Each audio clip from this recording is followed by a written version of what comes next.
Hi everyone, this is Richard. In this video we are going to continue with loops and go through break and continue. Um, Before we do, however, I wanted to clarify something from previous videos, 2 videos ago.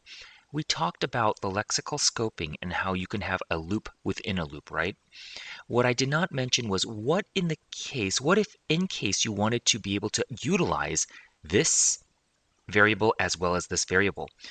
If you're going to redefine it or redeclare it here, this one gets ignored, right? Because so every I that you use inside of here will be just this one, not this one. What if you needed both?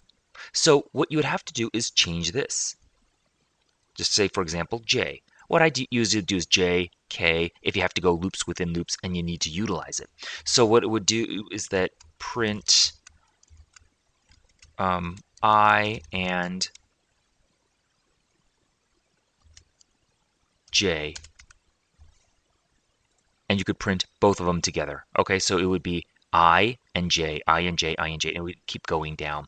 So that's one way that you could actually utilize both variables if you needed them. If you didn't, you never mind. But in case, you have to remember lexical scoping rules otherwise, because if this was still an I, you couldn't put I and I. It would only be one variable. Okay, so that was with that. What does break actually mean? Break means stop the loop where it is. Okay, so let's put this at, let's just say 10.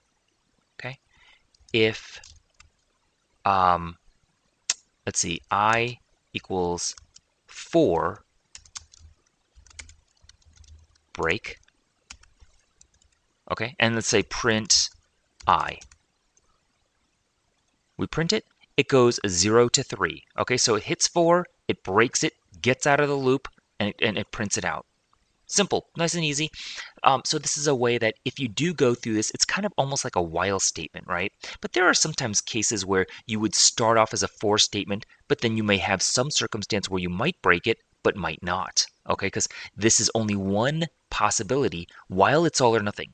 It's if this the circumstance, you could break it. If another circumstance, you could do something. You could continue. If another circumstance, you just leave it alone.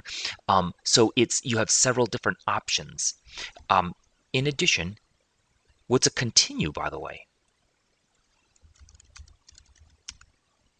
What if we print this out? What happens? Okay, so we look at it 0, 1 through, it skips 4. Continue basically means ignore this particular value, just jump to the immediate one. Okay, so it goes from here, it skips already to number 5, and it skips this particular print right here. So continue means go on to the next number in the loop itself. Okay, so break, stop where you are, continue, just skip what you're doing and go to the next number. You can use these for while loops. You can use these for where it wouldn't be counting, but it would just basically skip everything underneath it. And you can use these, of course, for loops as well as we're doing right here.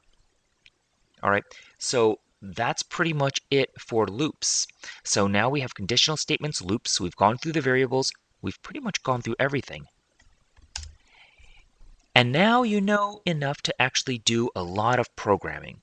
You can't do everything. So we still don't even know how to get the user to input data. We still don't know about websites, web pages, or anything like that.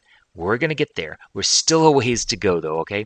But what I would like you to do is if you could go to www.projecteuler.net, okay? Go there, set up an account, password, and look at the first few problems and see if you could solve them, because you have enough information to solve them. And we'll go over the first problem together in the next video. From there on, the rest is on you.